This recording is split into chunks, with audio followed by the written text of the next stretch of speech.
Welcome, welcome, welcome to the Digital Centre here at MKN's new broadcast studio in the beautiful Wolfenbüttel in Germany. This is where we record live streams, cooking shows, expert talks, those kinds of things. My name is Matt Beadle. I'm going to be your host for today. Thank you for dropping by. We're very happy to have you.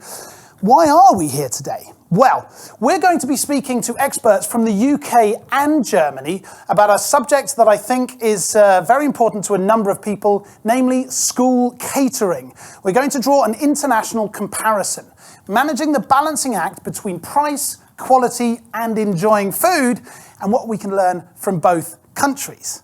So it's hopefully going to be a bite-sized subject which parents, children, and quite frankly, anyone with an interest in education can take part in.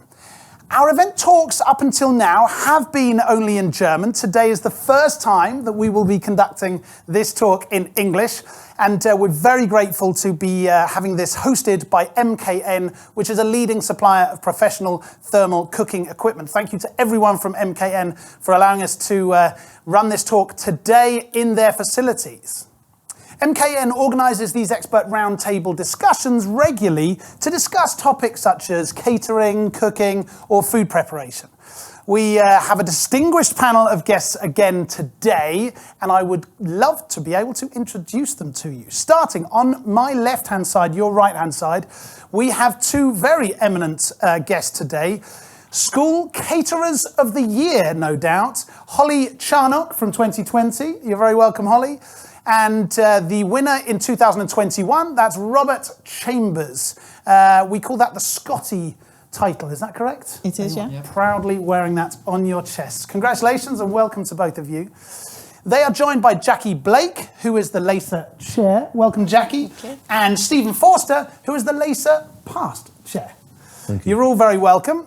Don't worry, although we have lined the Brits up on one side and the Germans on the other side, this is not a competition. Mainly to try and neutralise that, we've put Stuart Brereton in the middle here, just to make sure things don't get out of hand. He is a public sector senior sales manager at MKN. And welcome also from Germany, Stefan, Gerhardt and Lee Park. They are from the Wilhelm Bracke Comprehensive School Cafeteria in Braunschweig, just a few miles down the road from here. And also the IGS Sassenburg Cafeteria. Welcome to all of you. Thank you very much for making the journey, of course, and for finding the time today. I think this is going to be a very stimulating and fascinating discussion. So just before we dive into the talk itself, I'd love to give you a brief introduction on the subject. School catering is part of everyday life for children, right? It's not only here in Germany, not only in Britain, of course, in many European countries. But if you start to compare the standards, you will see that actually Germany and Britain have very similar objectives. However, due to country-specific cultural and economic conditions, there are considerable differences in how school meal systems are implemented. What we can agree on, though, is that healthy school meals play an important role in many aspects. On the one hand, balanced meals help reduce obesity among young people, reducing the strain on respective healthcare systems in the long term. That's a good thing. On the other hand, school meals replace the institution of family meals where everyone used to come together and eat. So meals also play a social role and also a learning experience. And last but not least, healthy food and a nutrient-rich diet are vital for good concentration skills and contribute to optimal student performance. However, there are a number of worrying studies demonstrating the alarming nutritional status of children and teenagers in Germany as well as in the UK. This has resulted in part from the fact that many children and teenagers regularly eat poor quality, highly processed food, which is low in nutrients. Young people even sometimes lack the 5 key micronutrients which are required for their development, for their immune system, for their mood, for their mental health, as well as energy levels. So, providing healthy meals at school is a great opportunity to introduce children to nutritious food. However, these meals obviously have to have the required quality.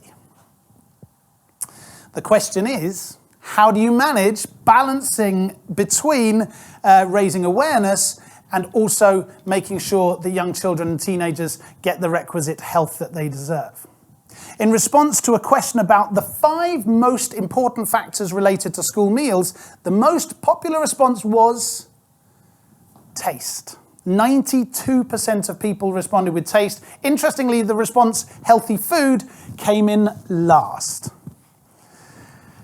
Reconciling these factors is the ultimate challenge. So hopefully our protagonist here today can help us to kind of square that circle. And one further subject that we should also definitely talk about today will be the problem of food waste.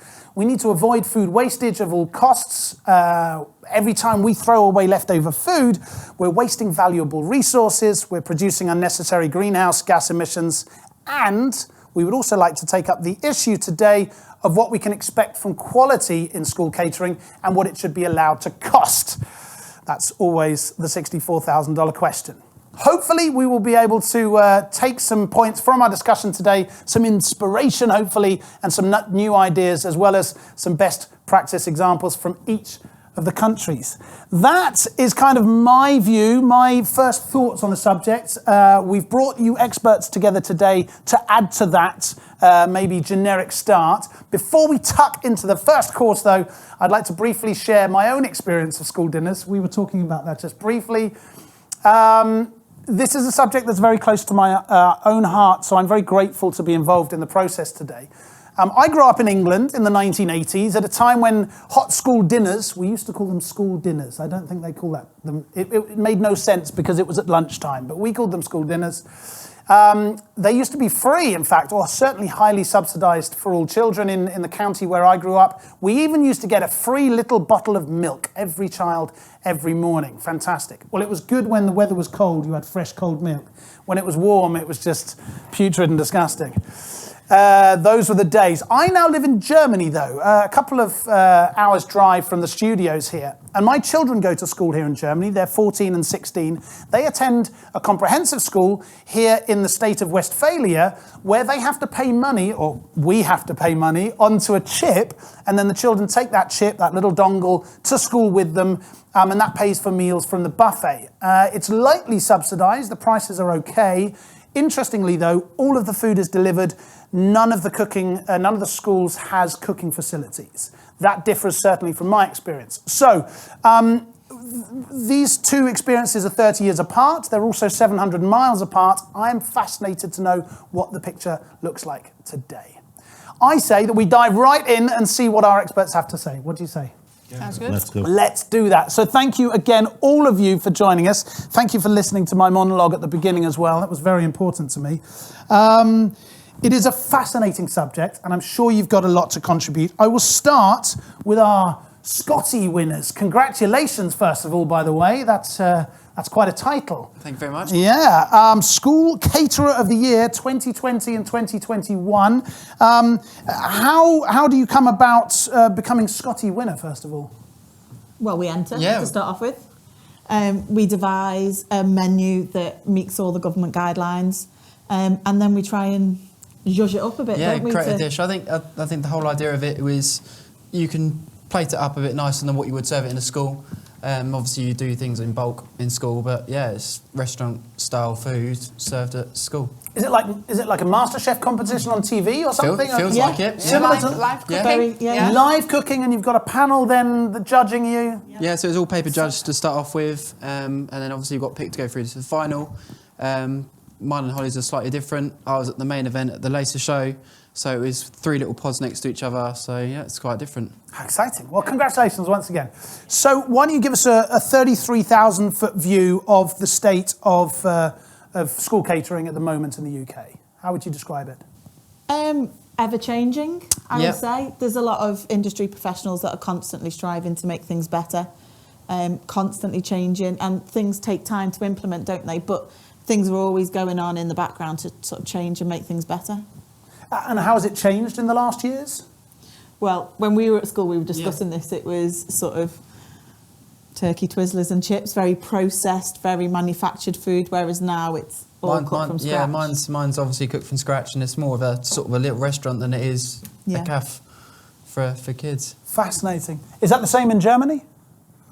Is it more like a restaurant or a cafe in German cafeterias? Yes. Somewhat. We have sections, so we have like a small kiosk which would sell stuff when people want to come and get it on the move, you know, like sandwiches and like a muesli bowl or something quick. But then our real heart and soul is the kitchen where we cook every day. Yeah, so the food is prepared there on Absolutely, site absolutely, in the school. absolutely. I described my children's school, which is also in Germany, but a couple of hours down the road. It's in a different federal state. We're here in Lower Saxony, and my children grow up in Westphalia. As I understand it, German school systems can differ from state to state. Yes, is that right? Yes. In Berlin, it's totally different than in Lower Saxony or Hamburg, Right. Bavaria. Right. Overall, it's different. But it's the same across the whole of Great Britain, or? Not the whole of Great Britain, England and Wales. There are standards, which is key. So there are government standards that all schools have to apply. So it keeps that level of quality. Right. Okay. So what is the role of school catering? Stefan, we heard about in the prologue the importance also of this social aspect of school, of the children eating at school. How important would you say that is, this learning experience, this social connection with people? It's absolutely very important for the kids because they see what we done in the kitchen. We have a kitchen where they can look into the kitchen, and it's very great for the children. And we think as well for the when we deliver on different other schools, we do it only in cook and chill, so that we get a high quality, and the children love our dishes. So it's not just about the food; it's about that whole experience, right? Can I just add? Yes, please. There's an expression that we've used, which is lunchtime should be the 9th lesson of the day. So, because it's split into sections of different lessons, so we say that lunchtime should be the 9th lesson. I think it's key, particularly with younger children, that we support them to try new dishes, try different flavours. Because otherwise you can cook all this amazing food, but if they don't want to eat it, then it's not nutritious. So it's really key that we do that for them. So you know what I'm going to ask you. How do you go about doing that? I brought up children myself, and trying to get them to eat Brussels sprouts is a challenge. Yeah, absolutely, yes. No, it's my least favourite vegetable, but yes. I think a lot of involvement in things like stickers, cards. You know, I've tried something new today, so they get the sticker at primary level, take that home so parents can see that they have. Fill in a chart. I've eaten broccoli 5 days in a row. Yeah, so get a stamp and get a prize, or those sorts of things to encourage them. And also there's a new development around, it's called taste education, so it's put all these different things and you get them to taste celery with the fingers in their ears, so it's not really about tasting celery, it's hearing the crunch. All sorts of really weird and wonderful things, but it makes it exciting and interesting, so they want to try it. And it's like the old cola challenge they used to do, isn't it? Okay. The whole experience. Right, so we're starting to get a feel from the difference in the two countries. We will go into more detail as we move along. Let's kick off, though, with a very important subject, and that's money. Okay? As we stand today, who finances school catering in Great Britain? It's a very mixed picture. Right. So there's 3 levels of funding. At the moment in England, you have universal free school meals for infant children. So that's up to the age of 10, 11? No, 7. Oh, infant school, so Yeah, the so lower yes. part of primary school, the lower part of elementary school. Split into infant, junior. Yes, of course. Right. Then there is sort of a means-tested free school meal that runs right through till they're 16. And that's dependent on if you receive benefits or... so depending on the financial status of the parents or the guardians, then the meals might be subsidised. No, completely free. Or completely free, okay. And then the third element is that anybody who isn't entitled to any of that obviously pays. Right, and are they subsidised, or would it cost the same as it would in a restaurant or a cafe or something? No, it averages out at about £2.20, £2.30. £2.20 a meal.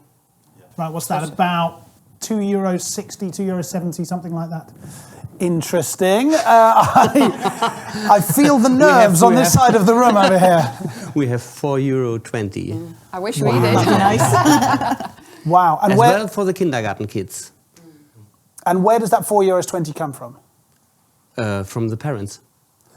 Right. And is that also means tested like it is in parts of Great Britain? So if the parents are not financially able to pay that €4.20, then the government will take over the government will cover it yeah. over. Okay. Do you wish you had €4.20? It's about, Yes. about £3.80 to prepare the meal. That'd be nice.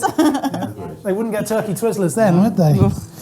Wow. Okay. Having said that, the challenge of providing high quality food does cost money. How important is that playoff for you, Lee? Between this is the budget I've got, but I'd really like to deliver quality and really high nutrient food. I mean, I can only speak for where we work, but we could easily boost our profit margins, but we choose not to because we know the product needs to be of a higher quality and a high consistency. What you have to understand is this is the introduction to some children to new food, some cuisine.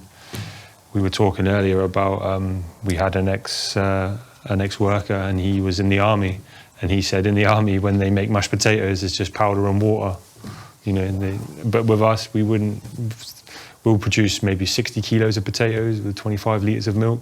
It's all organic. So mashed potatoes is really mashed potatoes. Really is mashed potatoes. It's not that smashed stuff that you No, but that's just a fraction of what we do, and the taste is incomparable, you know, and the product, it speaks for itself. We've got great relationships, but this all comes from caring about what we do. You know, Mr. and Mrs. Gerhardt, when they first started the business, they were shocked at the standard. You know, being from professional gastronomy standards themselves, they saw the food and said, well, you know, we might not be able to change the whole of Germany, but we can change this little pocket, and that has changed. And there's been a massive response by the school, by the children. They love the food. You know, we're often asked, "Can you come to our school? Can you come to our school?" You know, but all of this comes and begins with, you know, where you order your food from, the process of. Agreed, but I can imagine that process isn't getting any easier at the moment. Absolutely not. We're recording this in the winter of 2022 when, you know, large swathes of Europe are facing huge energy price challenges. How are you dealing with those kind of Obviously a challenge. Obviously a challenge, you know, but we've made our pledges, you know, people know the product when they come to us, you know, they know what they're going to get. They're going to get quality, they're going to get fresh, they're going to get delivered every day, and it's always going to be there, you know. We have kids that will come 2 or 3 times for second portions. You know, we can't turn them away, you know. But it's not always just about the most expensive product. It's time consuming as well. Today we made the spätzle, you know. That will take one worker on his own, a trained chef, possibly 5 to 6 hours to begin the process of making the dough, resting the dough, pushing it through the machine, cooling it, frying it, working it. And these are long time consuming processes. We could half that if we wanted to. We really could, you know, and then just quickly turn out some cheaper products. But because we're committed to delivering, that's what makes our product different, and that's what makes us different from everyone else. How wonderful, how wonderful. For the international viewers here, spätzle is a wonderful sort of fried German sort of pasta almost, isn't it? Yeah. Very filling, very delicious, With often cheese. with cheese, absolutely. And we use wholemeal flour, but we don't speak about that. Why do you not speak about it? Why is that top secret? Yeah, because it just has to taste, but if it's healthy, they don't like it. So we don't. I see. It's kind of like when my grandmother used to give me broad beans in cheese sauce so that I'd eat the beans, right? If I got them without the cheese sauce, I wouldn't have eaten them. Okay, so just staying with the subject of money here, how much should school meals cost? That's quite a difficult one. I was going to say, it's a difficult question to ask. Yeah. €5. €5? It would be nice to have a bigger budget, but I think we do well on what we've got. I think we make do with what we've got. Because we have to. Yeah. Like, everything Got we no make choice. is fresh from scratch. There's no pre-made, and we manage it, don't we? Mm-hmm. Some meals are more cost-effective than others, so if you spread that over your weekly budget, you know, it still comes to the same amount, but you evens can itself make a out. meal. Right, so there might be a meal that might, for example, what did you say you spent? €2.60, €2.80, something like that. So there might be a meal that's will cost you €3, but then on Thursday you'll make sure you Yeah. deliver a meal for €2.20, something like that. Which works for me as a primary school because we pay per week. Right. So if a child is on a school meal, they'll have that for the week. Got it. So the parent will pay the same throughout the week, no matter what the meal they get. So it doesn't matter to the parent. You know, if they're thinking they're getting, say, a pasta and tomato sauce meal, that's not going to cost as much as sort of a meat-based goulash or... Got it. So to us, it doesn't make as much. I don't know if it's different in high schools. No, not really. I think it's the same. Similar. Yeah. You very quickly said the number €5. It's about £4.50. Yeah. Why is that a standard bearer number for you? Because you have to pay your staff quite good. So they get actually €14 per hour. Okay. And you have to pay for the good products, organic products. They are not really cheap. And that's it why we need the price. Right, so the budgets are set now, or are they still being squeezed? I mean, in what direction are these budgets going? I think they are being squeezed. Really? I think that we, sort of agree pricing, but the inflationary pressures that we're seeing at the moment really are becoming more and more challenging. Yeah. I think that those pressures are about the food costs and the increasing sort of cost of the raw ingredients, balanced against the need to be paying our staff a good living wage, because clearly we need to pay staff a rate of pay that makes them want to come and work in our kitchens in the first place. Right. And I think that those pressures are combining to give us real challenges in terms of our day-to-day service delivery, and that we see many smaller caterers in the UK that are actually sort of leaving the marketplace because they can no longer make the maths work for them. Wow, that's challenging. That's challenging. Staying on the subject of money for a moment, I mentioned my teenage kids here in Germany who pay with a little chip that's been preloaded. Is that more or less the system in Britain at the moment? Tends to be for secondary schools. Secondary schools. Primary, it's a bit more sort of parent focused, so they can go online at home and look through the menu and make the choices for the children. Oh, okay. So the child has had their meal chosen for them often by the parent the day before, or Well, that can be a good or a bad thing, because depending on it, or whether the child agrees with the parent's decision or not. Exactly, yes. I see. Is that the same? Is that how it's financed here in Germany as well? Yeah, more or less. Okay, but there are exceptions. There are, I don't know, schools where the money is collected centrally, or okay, but the majority would be cashless systems, which are paid up front by the parents or the guardians. Yeah. Got it. On that subject, maybe the last question regarding money, another subject very close to my heart, because I grew up in a culture where we wore school uniform to school. Most German children don't wear school uniform to school, right?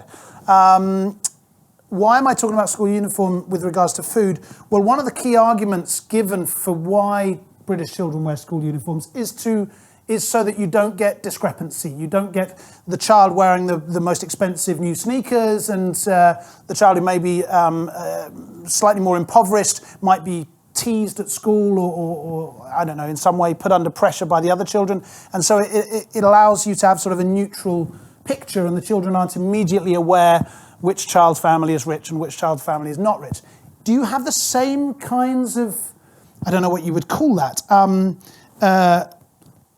discrimination almost about school meals? If the child is able to pay for the steak that day and the other child isn't, or is the offer the same? I see you shaking your heads. Yeah, it's very much about equality of provision and equality of price, so that all children at the point of service are treated the same, whether or not they're having a free school meal or a paid meal. So it's not immediately... The menu is the same, and the child They're not has got the same offer. And it's not immediately identifiable Not at all. who's Not had at their all. food paid for the government and Not who's at all. Not It's all Not at done all. back a house.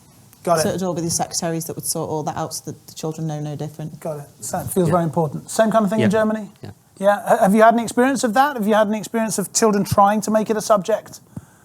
Oh, you're eating that and I'm eating this, and... Actually, they'll the menu 1 would be like a meat-based, okay, maybe for 3 days a week, and then menu 2 might be something different, a bit off-key, like something a bit like a baked polenta or something. Sometimes when you give it to them, they look a little bit sad and they put their head down. Be like, well, try it, have a mouthful, and they'll come back and say, yeah, that was nice, or no, I didn't really like that. So in that sense, but going back to paying, no one at the front would know. It's the same system. We wouldn't know who has subsidised meals. We wouldn't know that. That's only done in the back of house. Good. Very important. The children have got other things to worry about, haven't they? Okay, if we maybe move on to the subject of nutrients or health with regards to food a little bit, leaving money behind, thankfully. I read recently in a German newspaper that there's a school, I believe it's in Freiburg, or is it a kindergarten? Certainly, at least one school has decided to go purely vegan. Is that a trend now in Germany? So every child at that school can only order vegan food? What's the situation there? It's a special situation in Freiburg, but it's a trend as well because the costs for the meat are quite high. Right. And in the future they will be even higher. So the caterer has to use more vegetarian products. It's important. And I think it's the right way. Oh, so it's not only a nutritional decision, it's actually also a fiscal decision to try and save money and partly save the world, I guess, as well, right? So that we're not producing that much meat. Yeah, but I mean, a lot of people come from a generation where if there isn't a piece of meat on your plate, the meal has less value, which we know isn't the case because we work so well with the vegetables that we have, We make like vegetarian patties, They taste lovely, they're great, they really are. They really do. They didn't used to, I've got to say. They've improved markedly over the last few years, haven't they? But the subject of veganism, vegetarianism, what's the movements in Britain at the moment? It's increasing, Okay. definitely, yes. Yeah, there's a definite market for that. And I think particularly more at sort of secondary age, they're much more aware the impact on the environment, the choices. Interesting, but when you say market, it almost sounds like it's a bit of a pull from the students themselves, that they're asking for more vegetarian offer. It's not that you're putting it on them for any ideological or financial reason. There is that as well. I mean, obviously it helps towards the budget, but yeah.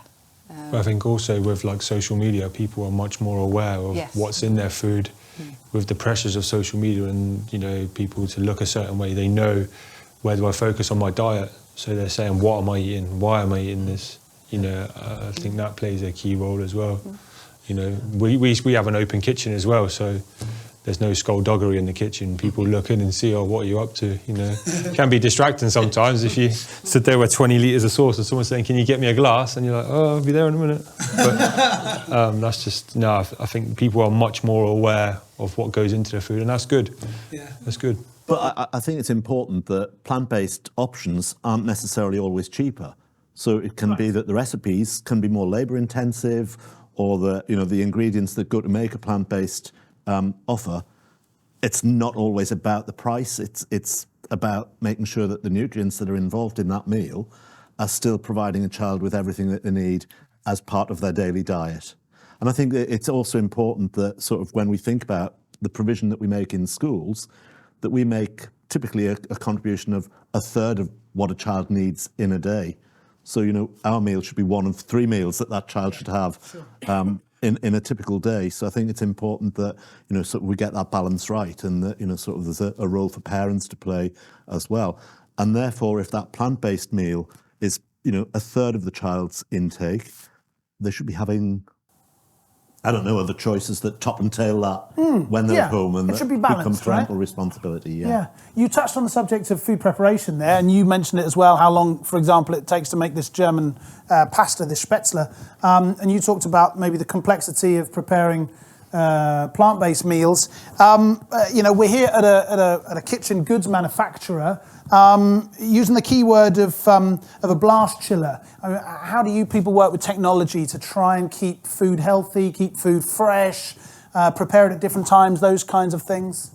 I saw you nodding. Do you use this kind of technology? No. So I think would you like to? In our kitchens, there is a vast difference between kitchen to kitchen. Right. Some kitchens, like I've got a piece of equipment that's older than me in my kitchen. If it breaks, the parts are obsolete. Like we can't fix it. Oh, really? And I also have a very modern piece of equipment, so it's very balanced. So it's not necessarily the equipment that you've got available, it's how you manage your time and your staff. If you've got a labour-intensive meal on that day, then maybe the other offerings are a lot sort of easier or quicker to prepare. Maybe you could prepare it in advance the day before. I think you just have to be quite clever on your menu and how you balance it. Yeah. But also with preparation of the food, it comes back to I wouldn't serve anything to the kids that I wouldn't eat myself or I wouldn't serve to my family. So when it comes to pasta, you know, soggy pasta that's been cooked for hours, because we're blessed with a very good kitchen, we can steam it. We got 3 good ovens working all the time. With the vegetables, we could steam it to keep a bit of texture. When we cook with oil, we use as little oil as possible. Even when we cook our chips, we'll put them in the oven, you know, to try and reduce the oil use. Brilliant. So it's just sort of being conscious, you know, of obviously not soaking things in oil and cooking it for too long, you know, just being aware. Well, I tip my metaphorical hat to you. I think that's wonderful philosophically, thinking about the health of the children and also keeping cost in mind. But I can also imagine that if you don't have that technology in your particular kitchen, then you might have to cut corners, right? You know, it's quite easy just to chuck something in a deep fat fryer, right? Particularly if I've got that piece of kit and I don't have the modern kit. Shaking your head. You're not allowed to. Yeah. It's part of the guidelines that our kids are allowed chips once a week. But we don't have to fry them, we could bake them. They're not going to know the difference. I think it's being clever. It's not necessarily cutting corners, it's just being clever with what you've got. And I think we're both very passionate, aren't we, of what we do. And if we try and spread the word a little bit to say that don't cut a corner, just find a way around that corner.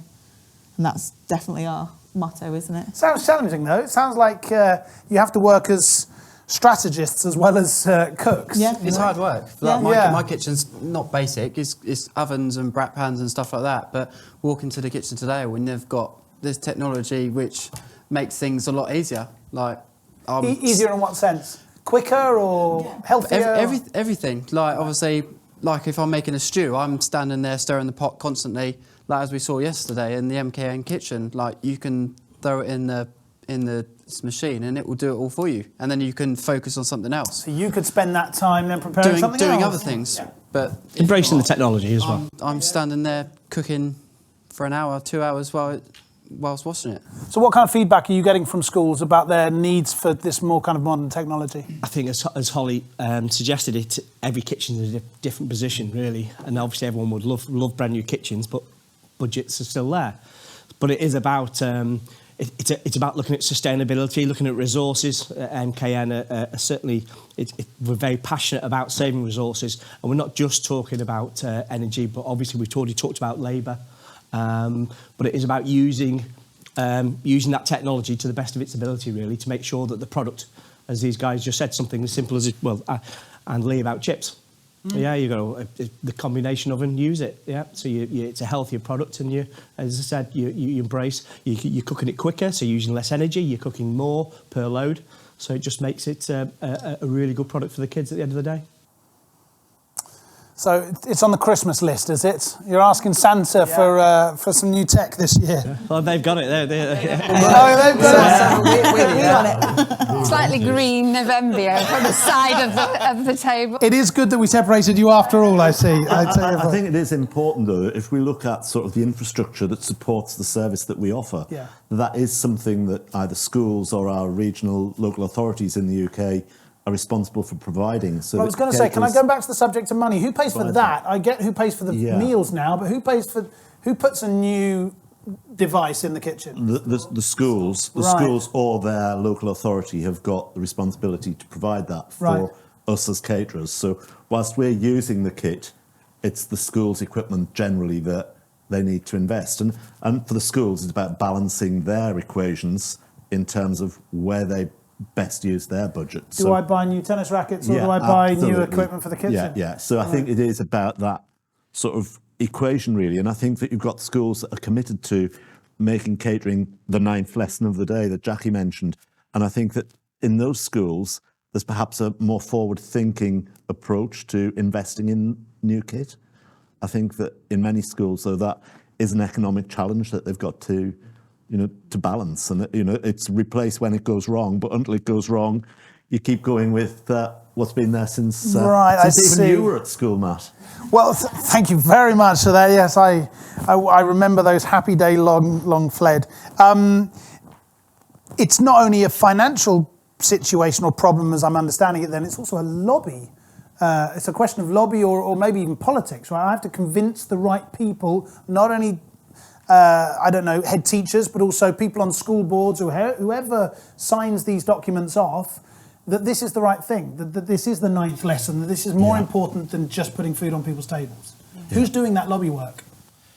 Well, LACA does. So right. we have regular meetings with the Department for Education on a monthly basis, and we're doing lots of campaigning and trying to influence to get the price increase that comes from the government to the schools so that their funding is increased. But as Stephen said, they're juggling. I mean, you've got the fuel costs increases in schools. There's labour costs for them as well. So I think it's come as quite a pinch point this year for schools. But yeah, we do as LACA, we lobby, talk to MPs and so on, other groups. And I think sort of an example of that lobbying is that just this week we've got an event in the Houses of Parliament, and we've got Rob and Holly are going to be serving MPs with school food in Westminster Hall. Give them really bad stuff, and then they'll have to. Then they'll say, "Oh, is this what it's like there?"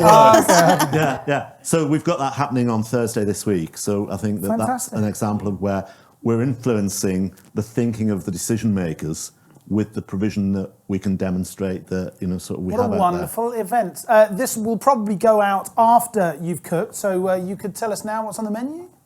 So there's chicken tikka and rice. There's a vegetable quiche. There's always a hot pudding because we know us Brits love our custard. So there will be a custard dish, and then there's a selection of fruit and yogurts and water. So basically people can try a little bit of everything and sort of see what they think. And you can get all that done for £2.20? Yeah. Wowzers. We're quite good at that, aren't we? Wowzers, respect. Okay, let's move on a little bit. Talk about, we're in Germany, the world champions of paperwork and bureaucracy. But Britain are fast catching up, don't worry. You're also getting very good at that kind of thing.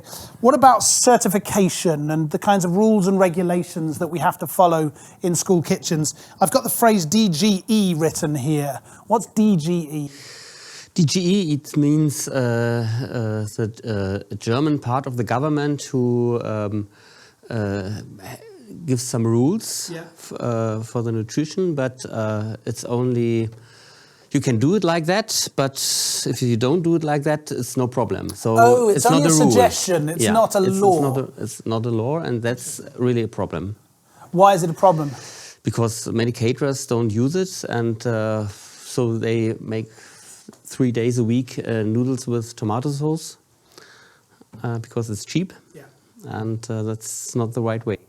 But the DGE recommendation would be, I don't know, pasta on one day and fruit on another day. Only once a week a meat, more vegetarian dishes, a lot of fruits, a lot of veg.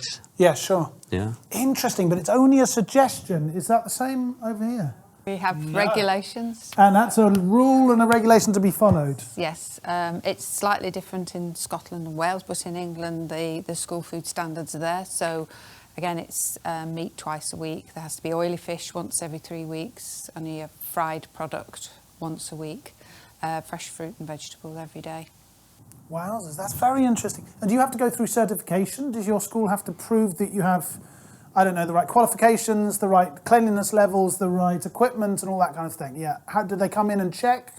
How so we have EHO, environmental health officers, that come round, but then all our menus are sent off to LACA for them to be approved. So we could send our menu off and it could come back and said, you need to up, your veg intake on a Monday, or, reduce this, and then we can devise the menu, send it back until it's approved.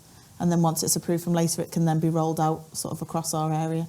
And is there then an equivalent of LACA in Germany? Do you have this kind of body that supports and advises and helps? No. Interesting. Could that help the German system? It's a good question.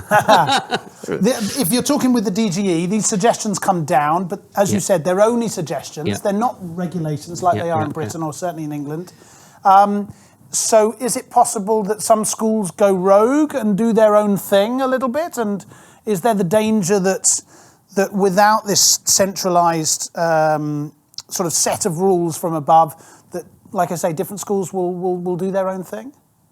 Lee, does that happen? I can only speak for us, but we include obviously a lot of vegetable-based dishes, but the children really give the strongest opinions, what they like and what they don't like. Sometimes we have to go against that, and then we'll make like, you know, a broccoli soup. They might not like it, but they need that, you know, when we come into the winter months. So the children will tell us what they like and what they don't like. If we constantly serve chips every day, a lot of them probably would eat it, but it's completely unacceptable. You know, we serve chips like once a week. And when we do like a bit of fish and chips or something, they can't come and get a second portion. They get one portion, you know, so... Oh, they're allowed multiple portions of broccoli soup, but not of fish and chips? Yeah, afraid so.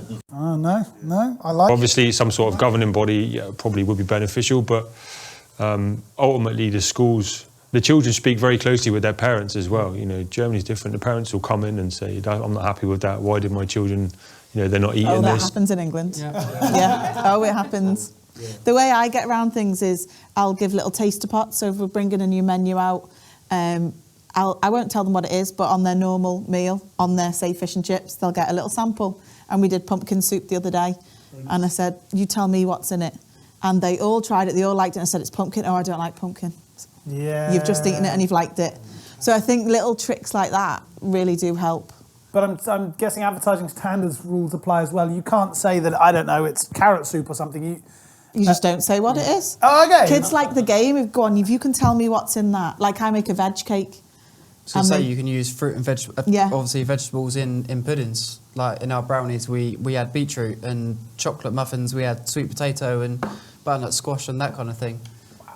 Adding extra vegetables in and they the love sweet the game, things. don't they? Of guessing what's in it. They'll come up and, is it this? No. And then they'll go back again. I like the game as well. This is not only for kids. I'd be amazed if I ate a brownie and it actually had beetroot in it. Oh, That's yeah, they're impressive. good, aren't they? Wowee. We touched on the subject, and it's connected to the subject of regulations and those kinds of things. Hygiene. You mentioned this hygiene authority that comes around and checks. Same kinds of checks and balances in Germany with regards to cleanliness and hygiene? Yeah.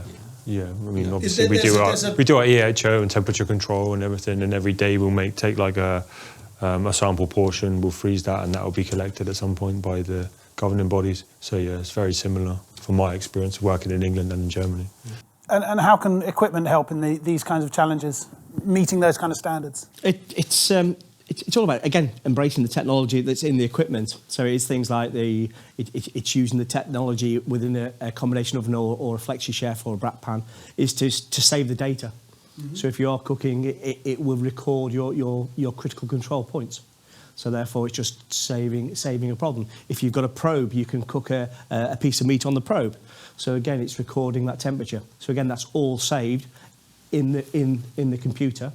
So therefore, on a weekly basis or a monthly basis, you just download all your data, and again, it's just that real nice safety net. Yeah, that really is smart cooking, isn't it? Absolutely. That's, and being able to have a checkable record of exactly which steps were taken. Yeah. But we'll use the technologies absolutely paramount for our operation daily, because if we're heating sauces up, you can leave a sauce in the oven and it will come out. The temperature will tell me 70 degrees. I can go and do something else.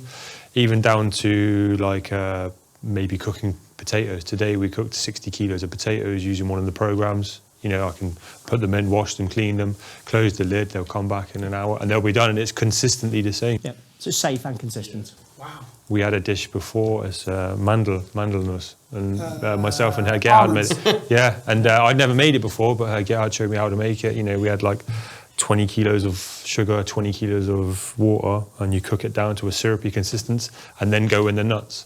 You know, it's like 20 kilos of nuts. It's not a product to make a mistake with, but with this program, it knows from step to step to step.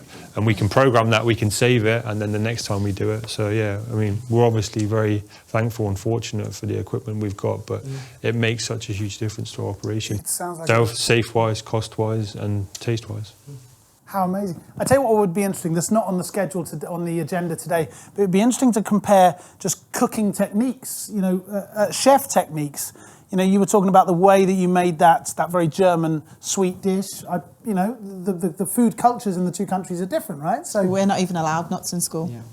because of nut allergies. So that's like Because of allergies. Yeah, we're not allowed nuts. Everything Do has German to be children nut-free. not have nut allergies? Or what is... We have some children that have allergies, but the parents will let the school know, and the school will let us know, and we prepare food separately. So we have some children with lactose intolerant and gluten intolerant. So we made a chicken fricassee. We'll use other, lactose-free milk, or for yogurt, maybe as a dessert, we'll use lactose-free yogurts, or we'll.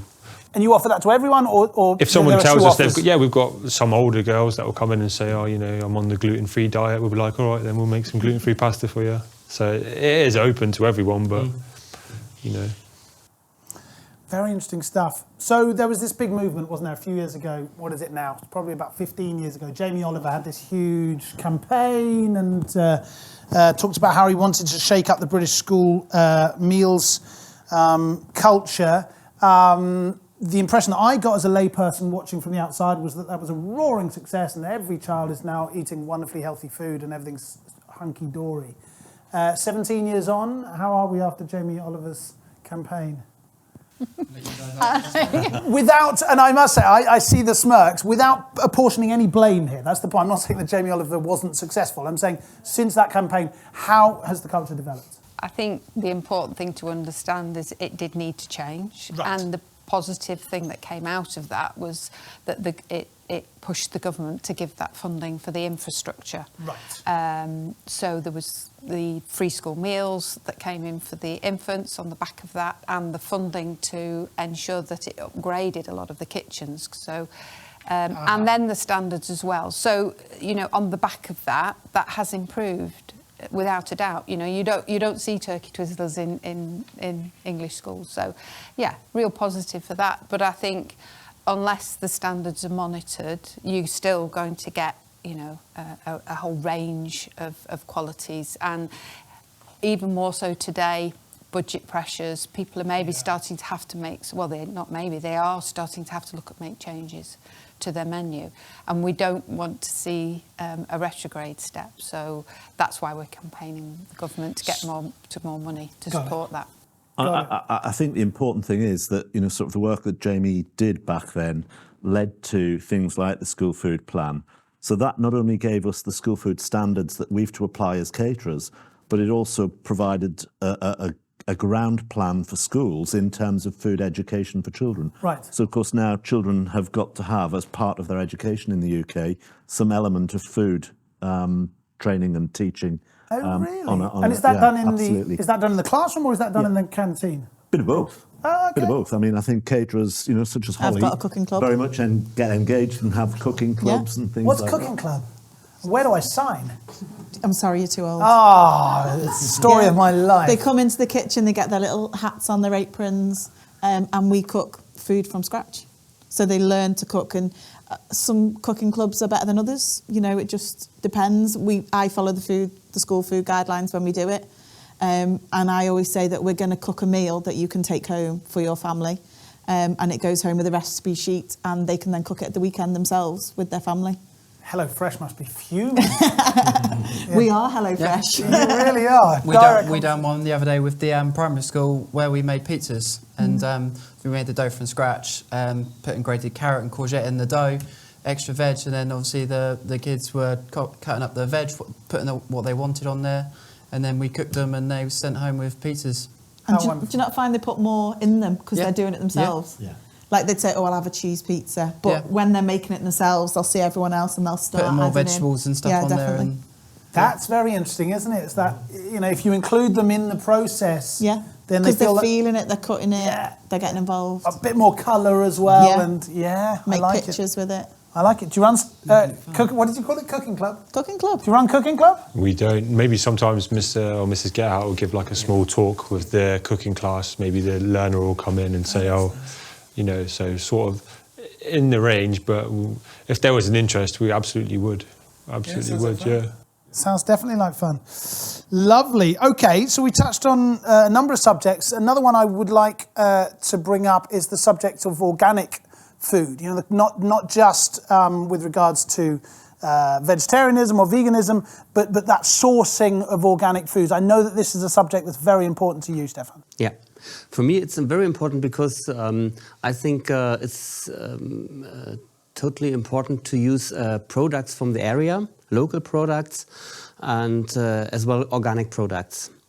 And the children say, oh yeah, it's very fine that we do that. And we have over 95% organic products in our kitchen. And we are very happy because the quality is much better than the ordinary food. So if I understood correctly, you have control over sourcing the food, the produce that you want. You choose the farms and the local organisations and companies that provide that for you. Yeah. Interesting. And you're able to get to 95% organic ingredients. Yeah. Can we top that? No. Interesting. It's cost prohibitive. Cost prohibitive. What about the process involved? Can schools as well or local authority to also choose which farms and which local providers they work with?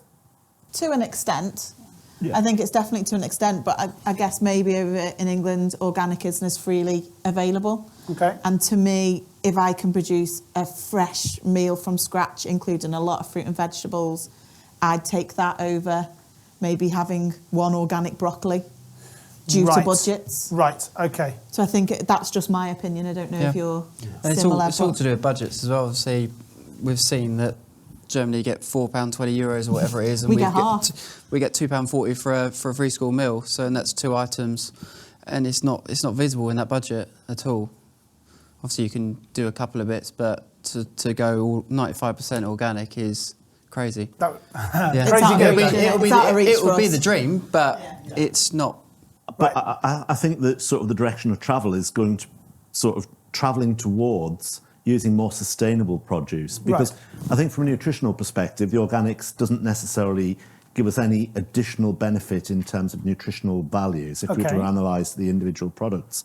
But I think that we're all, as caterers, are taking that responsibility around sustainability and about trying to choose local food and about choosing maybe less but better meat, so that rather than piling lots of cheap meat into our menus, we're actually choosing to use better cuts or better sustainably sourced produce that is not necessarily organic, but that gives us that other sort of environmental advantage, I think so. Is that what LACA does? Can you help and coach schools to try and source more sustainably?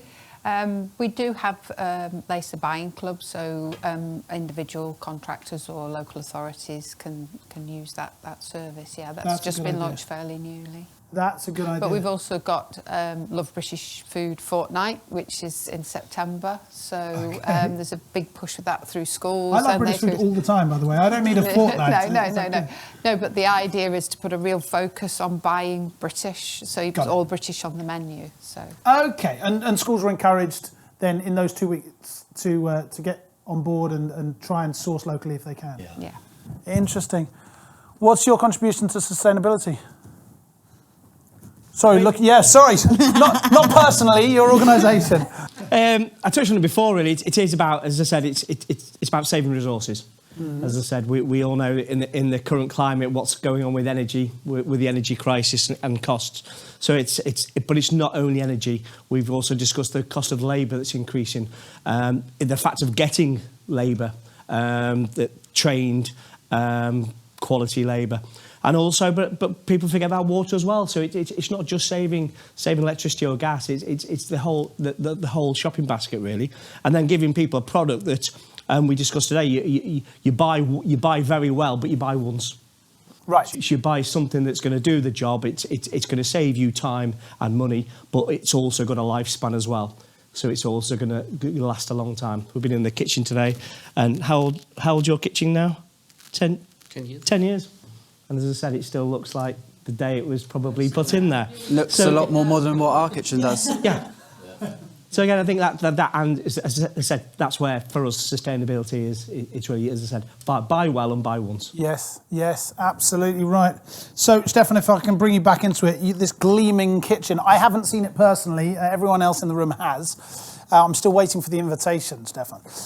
But I certainly have heard about the sort of progressive ideas that you've got. You talked about your commitment to organic, you've talked about your commitment to vegetarianism, you've talked about your commitment to quality. What about sustainability? What steps are you taking? And as I understand it, other schools are starting to copy you. Is that right? Or borrow some ideas from you? So I'm working in a commission for the government in Berlin, as well in Hanover for the Lower Saxony government. And so we try that the government takes over the costs for the food, for the meals. I think that's very important, so that we can use overall in all schools high quality, and that the parents don't have to pay too much. So how do you divide your time then? How much time are you spending on this sort of political work, and how much time are you in the kitchen? Wow, in the kitchen perhaps 20%. Oh, really? Yeah. Oh, and is that the split that you would like, or would you like to spend more time in the kitchen? I like more in the kitchen, yeah. But I have so many events where I have to go to, where I have to speak to, and I make it in all Germany. Right. So that I go to the schools or to the communes and to the government and say, okay, you can do that like that. Or when you build a new school, a new Mensa, how to do it with the kitchen. You're the German Jamie Oliver, aren't you? I met him 8 weeks ago. Oh, in did Berlin. you? Yeah. He invited me to Berlin, and we had a discussion, very good discussion with the government, and it was very nice. And we have a plan. Really? Can you tell us give us any tips of what was involved in that conversation? Not yet. You could tell us, but you'd have to kill us. I see. It's top secret, certainly top secret. We just touched on the subject of allergies before. Lee, in Germany, that's a bit different, isn't it? You were telling us that there's not a huge commitment to that. It's done on a case-by-case basis, right? Well, I mean, we have to be informed. So if someone informs us, we had last week an incident where a girl, she had diabetes. She came in, she talked to us. Now we know, we weigh what she can and can't eat every day. So we have to have some input. But the emphasis is really on safety of the children. So if we know they're lactose intolerant, or we have one child who's got severe allergies, so we know when we make chocolate puddings or whatever it is for him, we have to make it completely separately. So yeah. I do find that very interesting, though. We're starting to see so many differences. Lots of similarities, but differences as well.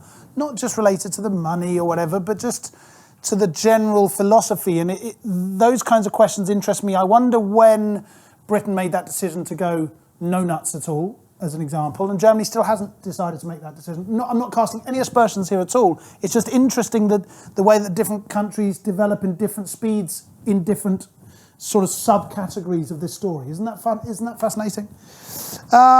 Okay, we're getting close towards wrapping this up. There are a couple of other things I would like to talk about. One is connected to how we come to be in control of the food for the children. Using the keyword of tendering. Are there tender processes in Great Britain? How do they work? How can I understand those? Who's involved?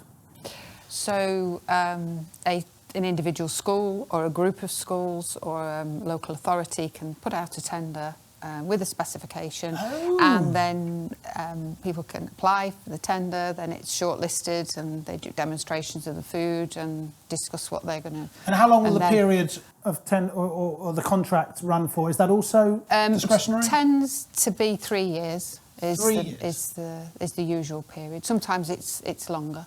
Or sort of 3, and then an option to extend for a couple of years if they're happy with everything. Got it. Are you in a 3-year period at the moment? Yeah, so our trust of schools went out to tender in October, and we retained the contract for another 3 years, and then with a possibility of a 2-year extension. So yeah, that's the normal, is 3 years, and then.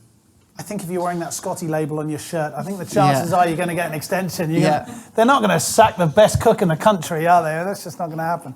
Same kind of process in Germany? Does the tender come round every X years? Yeah. So 3-year period. Yeah. And then the everyone will be reviewed. So we'll work closely with the school director.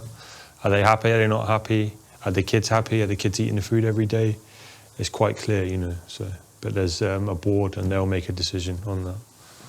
Can I play devil's advocate? Can I play a really negative devil's advocate? If I was running a provider of school meals and I saw that the tender was up in either country, and I was all about the bottom line. I don't care about kids, I don't care about quality of food, I don't care about locally sourced foods or whatever. I just care about my bottom line. I'm going to dive in, I'm going to make an incredibly cheap offer and say that I can provide food for 30-40% less than you're currently offering it.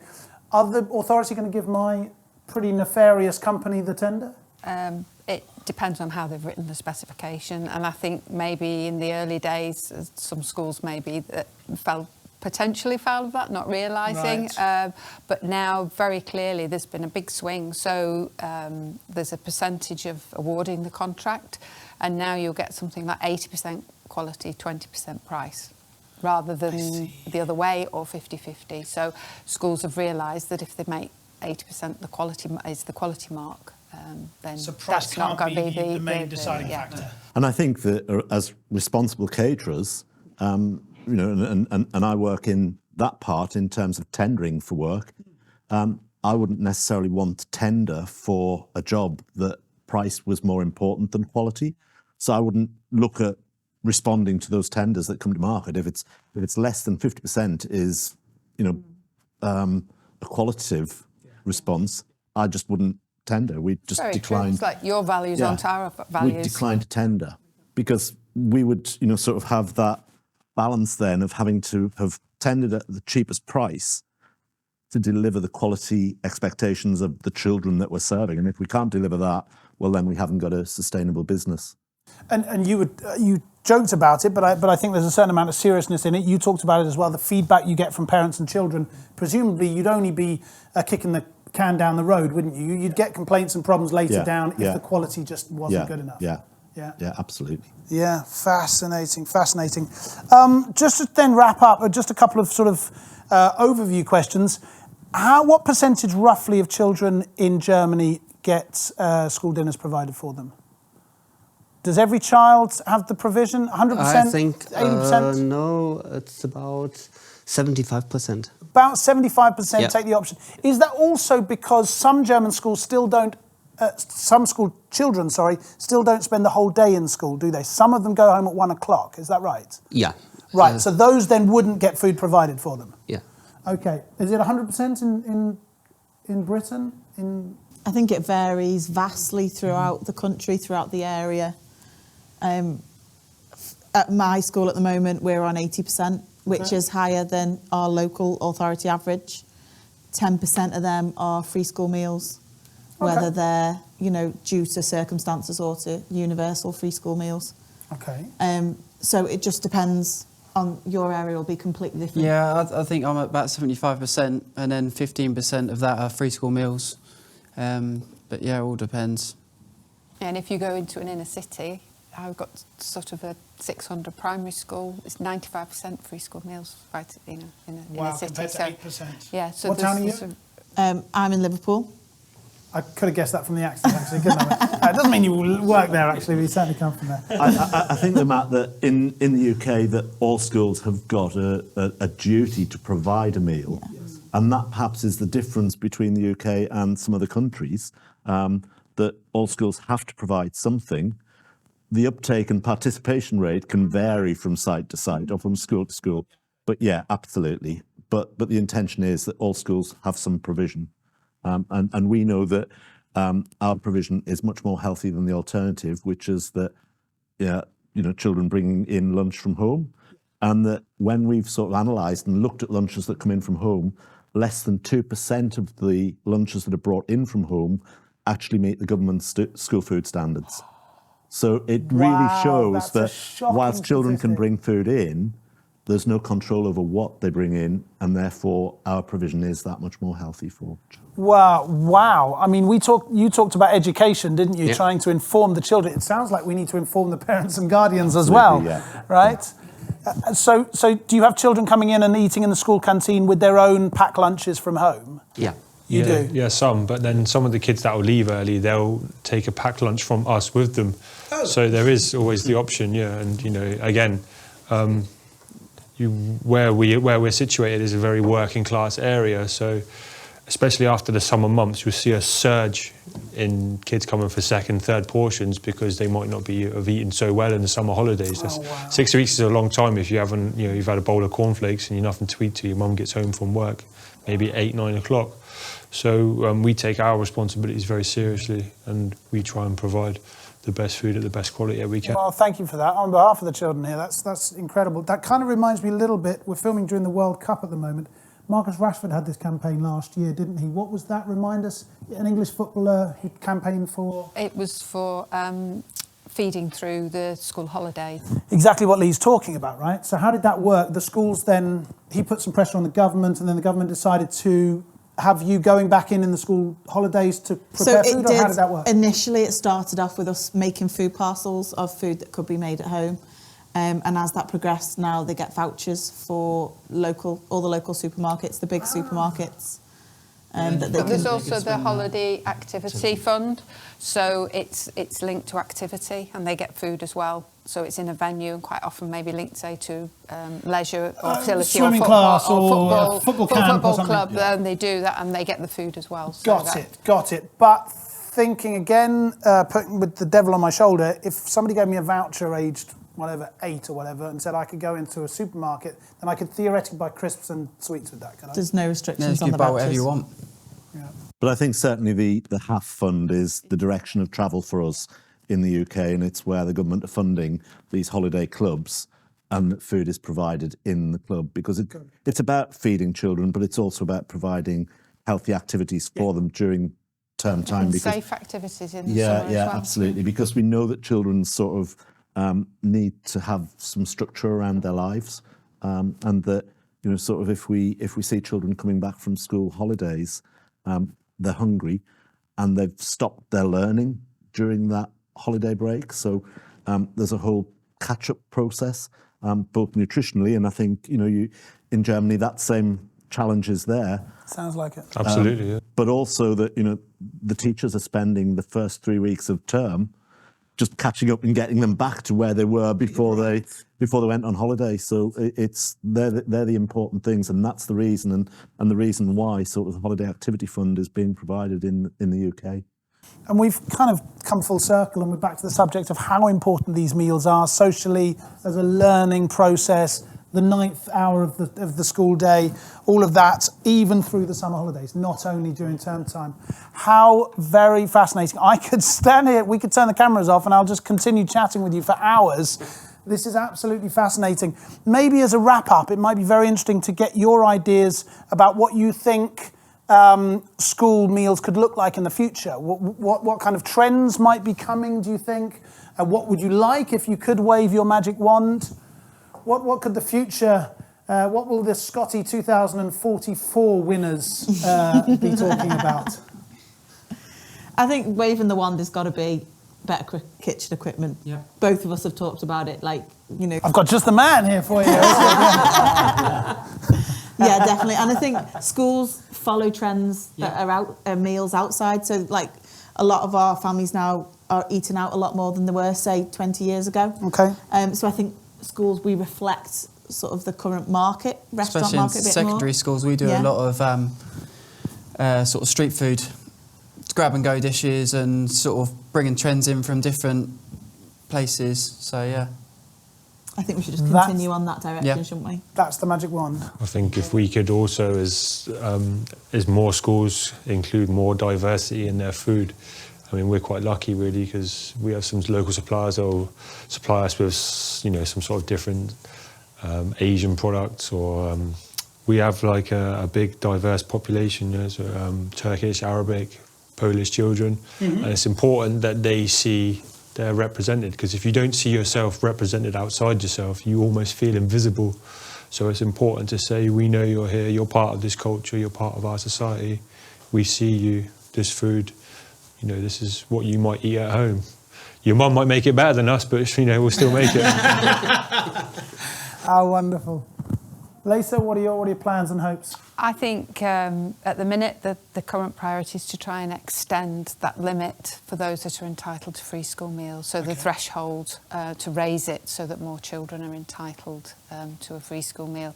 And if I really had a magic one, then universal free school meals. But there needs to be the investment in infrastructure, training of staff and the whole development. It's not something that you can just do It's not overnight. just paying for the meals, it's about the equipment, the personnel, all those kinds of things as well. Absolutely. Properly funded. Yes. Free school meal service for all. Yes.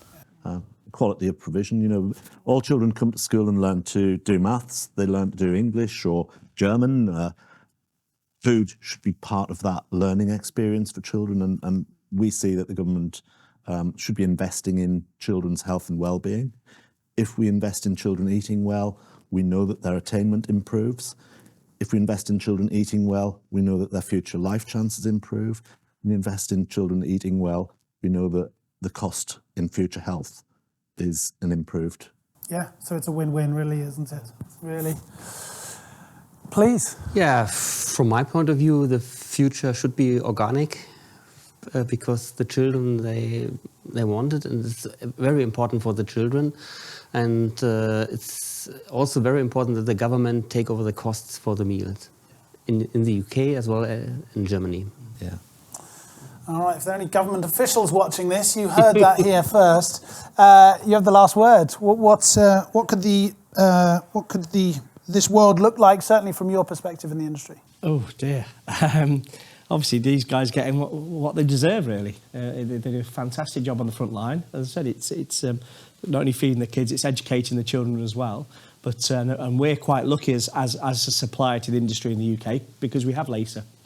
So LACA encourage suppliers to get involved through networking, through exhibitions and so on. So it's a partnership. It really is. It's a partnership with LACA and then ultimately with the local authorities, and then even more so with the guys on the front line, the cooks and the chefs in the schools. Yeah, absolutely.